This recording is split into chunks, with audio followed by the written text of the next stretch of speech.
Hi, you've reached the Talking Racewalking podcast. It's all about racewalking, of course. It's talking to racewalkers from around the world about racewalking. Join me, Noel Payne, a amateur racewalker in Canada, as I talk to elites, Olympians, record holders, masters walkers, and anybody who's out walking as fast as they can.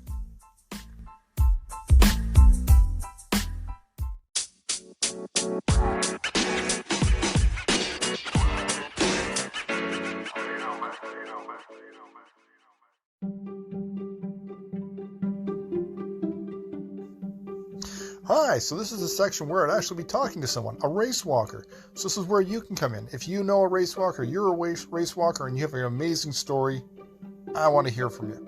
So reach out, let's chat, let's get walking and talking.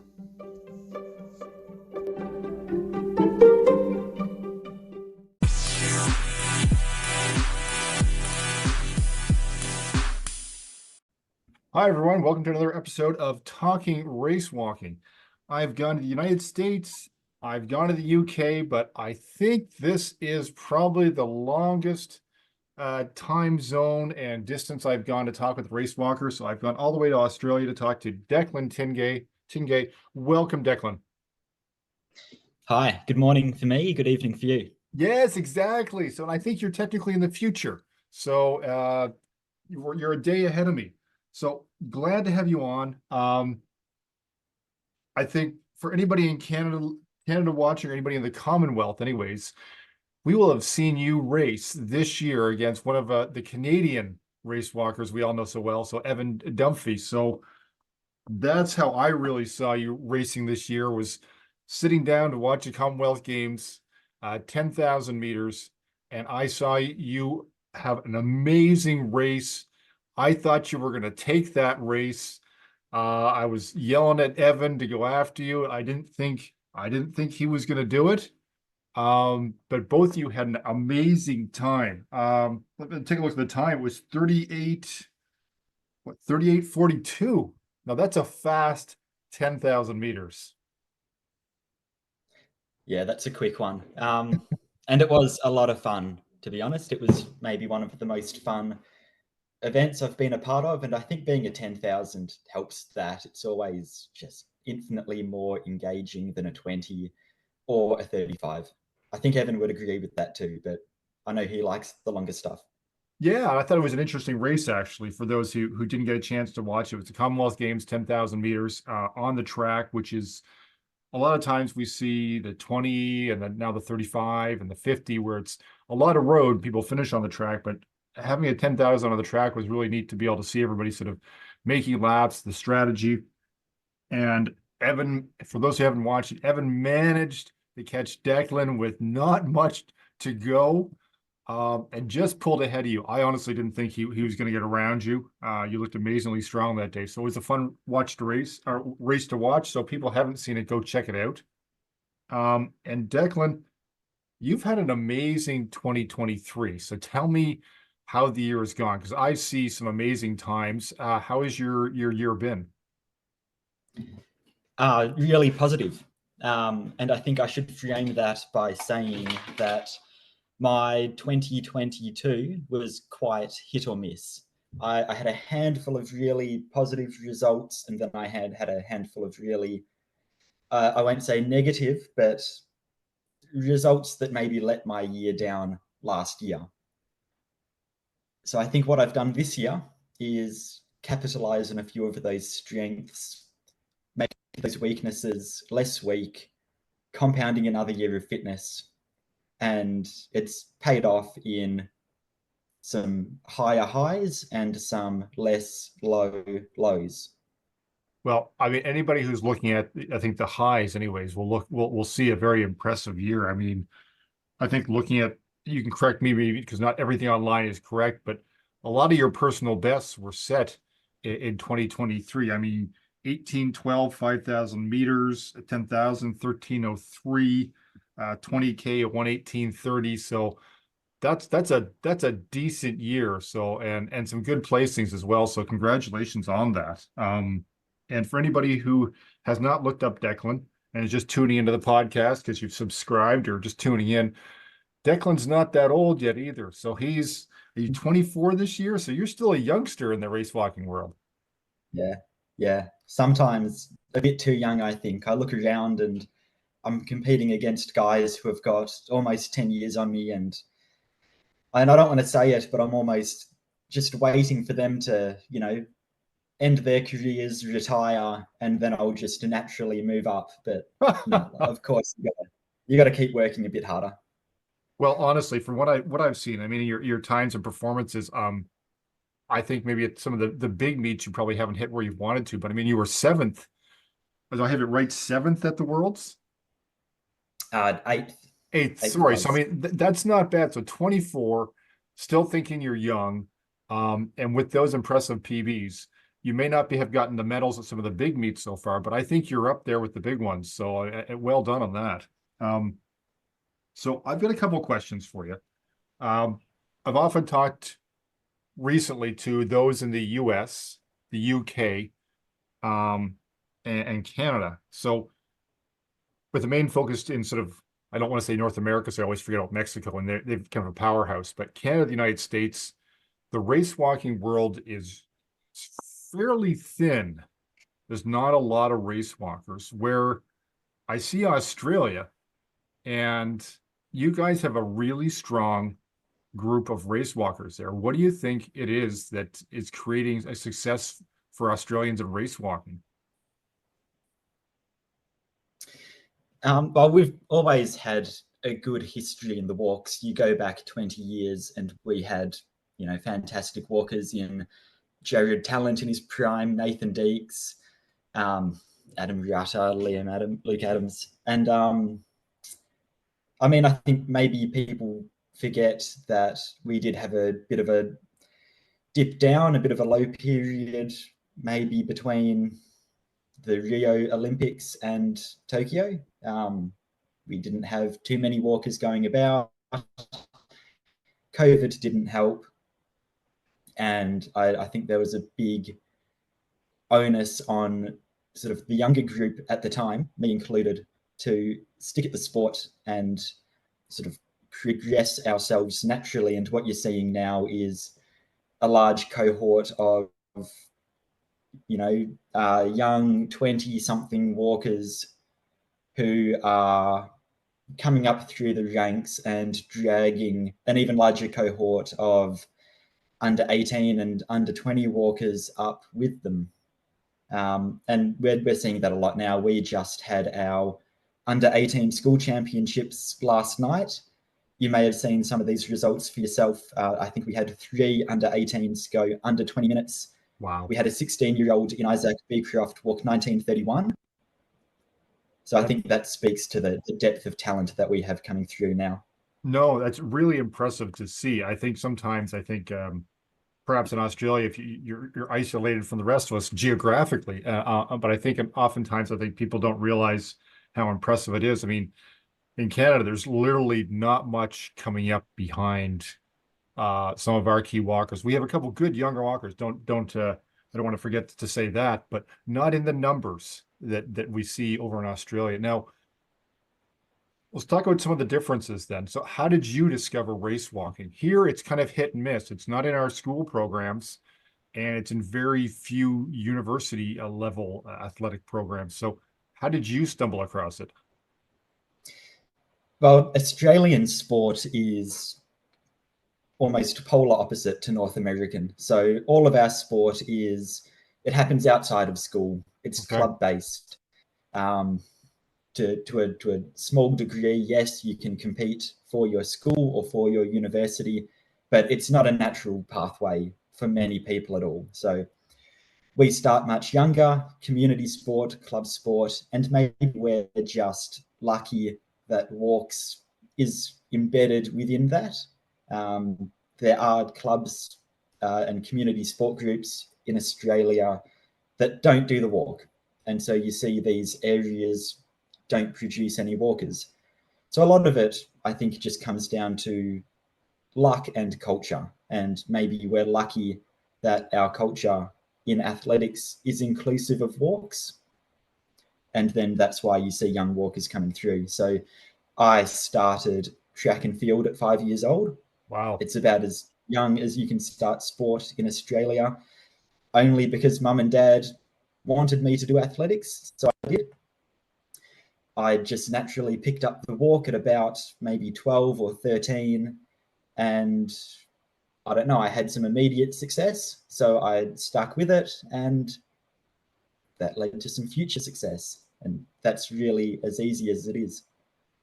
No, I find that very interesting too. It's I think a lot of times there's a lot of discussions over here about, we put a lot of weight on the fact that we don't see race walking because it's not in the school programs. So to see a country that because we often look at our own navels, right? We often don't, look elsewhere. But so to see a country that doesn't really have it embedded in their school athletics, but still successful by having it in the club programs outside of, means that, maybe that's not the problem. Maybe there's other ways of doing it as well. So I think that's very eye-opening, because I think we often look and go, oh, they must have, it's in the school athletics, it's in university, so that's how people are getting into it. But Australia would appear to be not that. So that's very interesting. So once you went through the club program and found that you had a talent for it, what got you to that next level? When did you know that you could race walk at like an international level? Oh, a difficult question. So I had some sort of initial immediate success. I didn't find it too hard to do decent times as a 15, 16, 17-year-old. I got myself to a world junior teams championships, and I got myself to a world junior championships. Maybe in hindsight, not as well trained, or not maybe enjoying the sport as I should have as a younger athlete. And then it took me maybe I'd say almost 2 or 3 years after that to really understand that I could be an effective senior athlete. And a big part of that is making the jump from 10K as a junior to 20K as a senior, constrained within our club system, is quite difficult. That's where a school system has more advantages in coaching and training environments that we just don't have here. Yep. So you guys get that really nice natural progression through a system where that system doesn't exist here. Well, that's interesting to point out. Then therefore we look at those two different systems. So there is a plus and minus to it as well. That's interesting. It's a double-edged sword. Yeah. So it wasn't until early in 2021 that I attended one of our national training camps. It was during COVID, so there's not much else to do but train. I went under 40 minutes for the first time in my career, and it was only then, like 6 months out of Tokyo, that I realized, wow, maybe I've got a chance to go to the Olympics here. And so my first international senior team was the Olympics, which is pretty special. Wow. Okay. I knew your rise to some pretty quick times was fairly quick, but I'm just looking at my watch now, and looking at the dates and stuff like that. That's not that long ago. So wow, No, it has been a very, very fast climb for you. Yeah. That's amazing. What is it like? I've seen you out training. I know a lot of people come, well, not a lot, but I've seen a few of the elites come out to Australia to train, often because you guys have the weird seasons, compared to us. It's warm when it's freezing here. I don't think it gets to minus 30 degrees Celsius in Australia very often, but what's the training environment like there? Often here, I think even Evan would probably say that very few people here to train with. And we're very spread out. What's it like in Australia? Is it more common, or is it still kind of the odd sport? Yeah, it's an odd sport, and we are a big country. We have just geographically these really isolated pockets of population. So where I'm from in Perth, we don't have many walkers. And for me to get on a plane and fly somewhere from Perth to find people to train with is maybe up to $1,000 and 4 hours worth of flying, which is why I now live in Melbourne, the other side of the country to where my family is, but it's where all of our walkers are. So what we've seen happen in the last couple of years is a bit of a migration happen. We've got more concentrated hubs of walkers that can train really effectively together. And then maybe once or twice throughout the year, these hubs come together in a bigger camp environment where we all train collectively. And I think that's what has really helped us progress in times and performances, but also culturally as a cohort over the last few years. Yeah, I think we can understand that. I mean, Canada, yeah, we can drive 5, 6 hours and still be in the same province here. And I think it's about 5,000 kilometers to go from one side of Canada to the other. So yeah, the logistics we completely understand.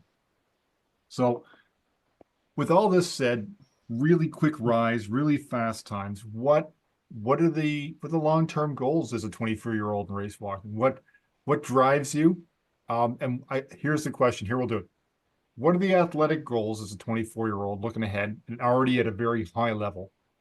And what else drives Declan? Is there something outside of sport right now, or is it really full-time athletics career for you? Well, it's nowhere near a full-time athletics career yet. I'd like it to be. That is one of the big goals.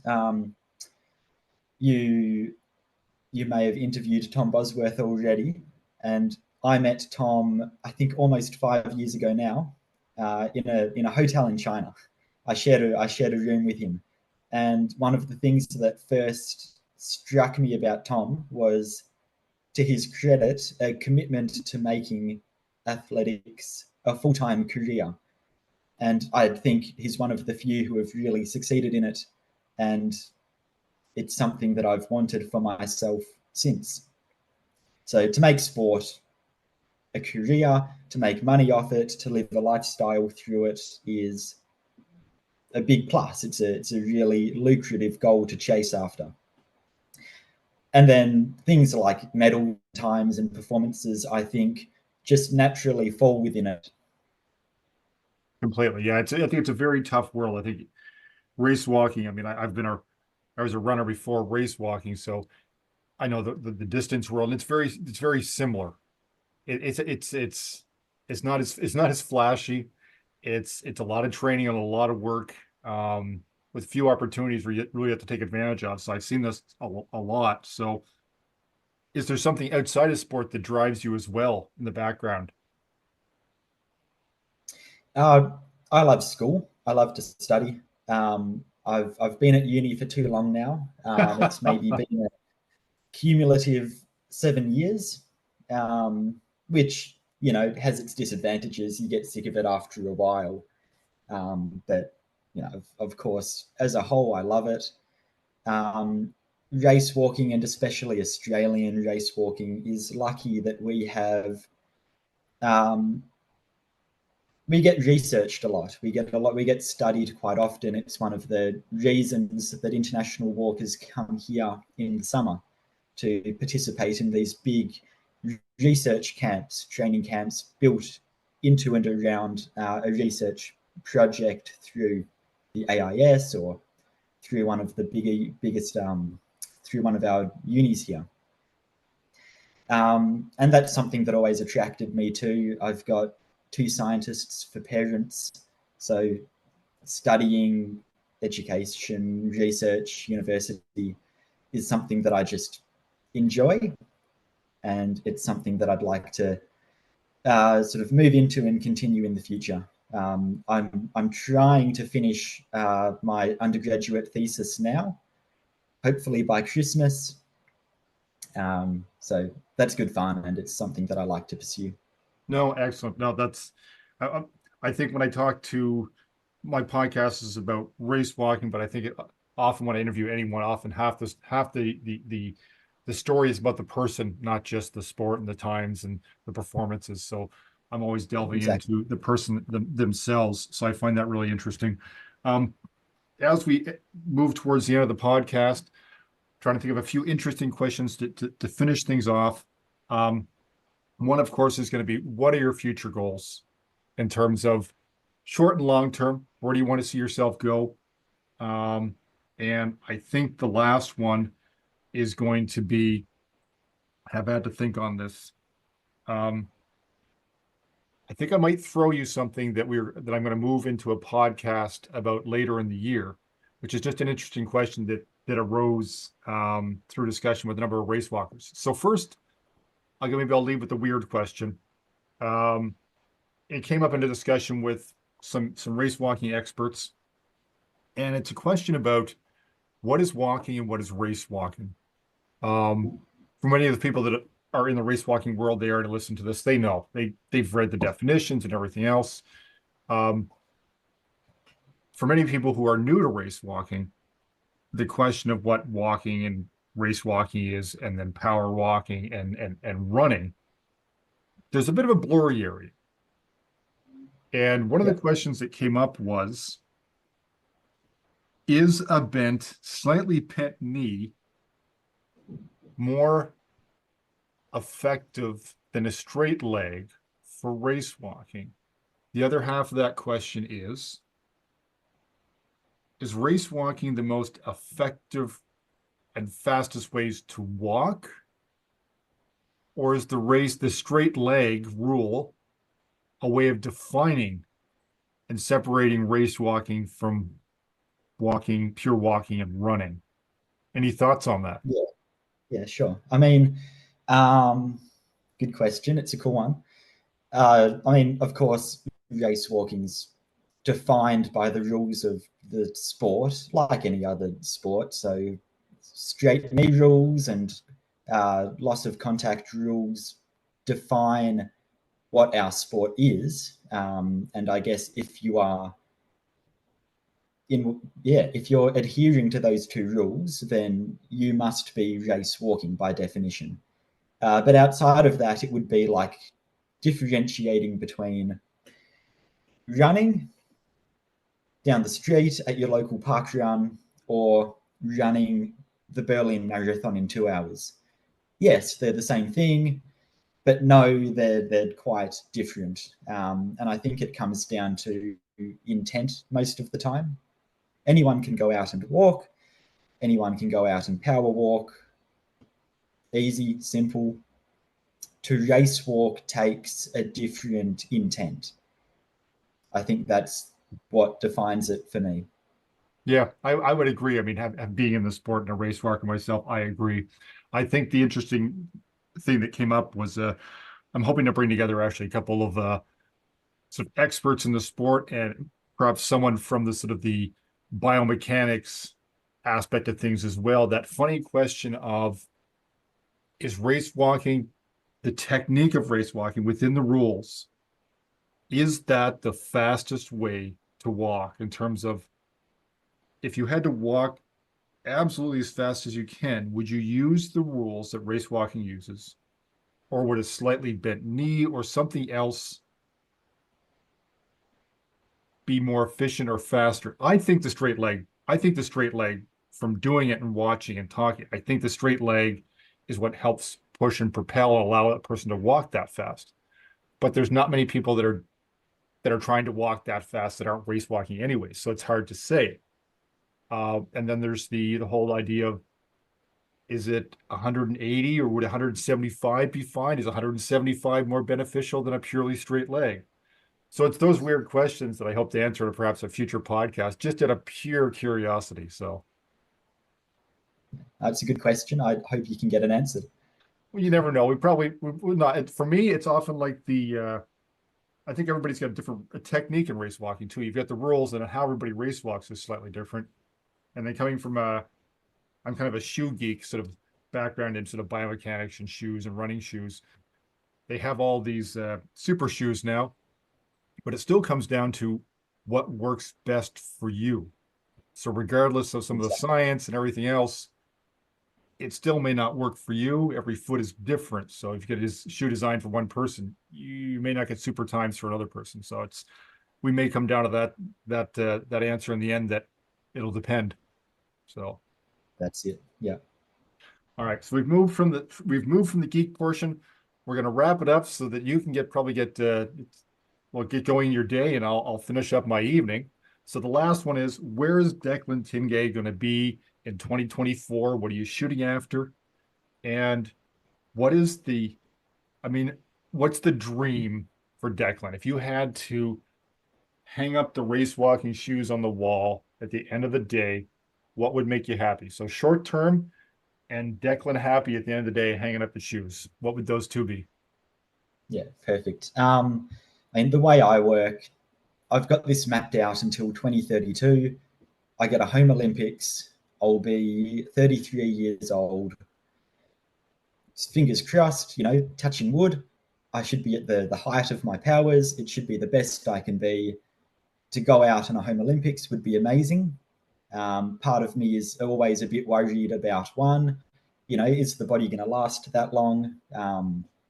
Walking is not necessarily known for its longevity at the elite level. Some guys go until they're 50. Some guys are bowing out before they're 30. So we'll see how we go. Of course, the other side of that is what happens if I get to 2032 and I genuinely believe I've got another Olympic cycle left in me. That could be a double-edged sword in itself, but it's something I'll work out in 10 years. 2024, so much more cut and dry. We've got an Olympics, we've got a new event to look at, and we've got this really jam-packed January to June period where it seems like the entire calendar happens within 8 weeks, which will be a lot of fun, but also a hard thing to manage. So the short-term goals are to have a slightly better year than I had this year, a higher finish on the World Athletics Walking Tour would be fantastic. I finished 4th this year, and that always comes with a bit of recognition and a bit of money. To go one better would be fantastic. To maybe prove that Australia can compete in this new relay event is another goal. I can't tell you how that's going to work out because I don't think anyone knows how it's going to work out at the moment. No. And Paris, of course, I've shown that I can do a top 8. I'd like to show that I can do a bit better. Excellent. Well, I think you've got all the ingredients to do well in the upcoming year at the Olympics. So I wish you well. I thank you for coming on the podcast, and I wish you well for the rest of your day. Thanks, Noel. Have a good evening. I'll talk to you again soon. Sounds good. We'll touch base perhaps after the Olympics. Cheers. Thank you for listening to another episode of Talking Race Walking. We've got our first sponsor on board, so thank you to Reshod Walking Shoes for sponsoring this episode and continuing episodes of Talking Race Walking. Reshod Walking Shoes are designed to keep you moving. Find them at reshod.com. Racewalk shoes designed by Carmen Jakinski from the United States, a race walker and racewalk coach.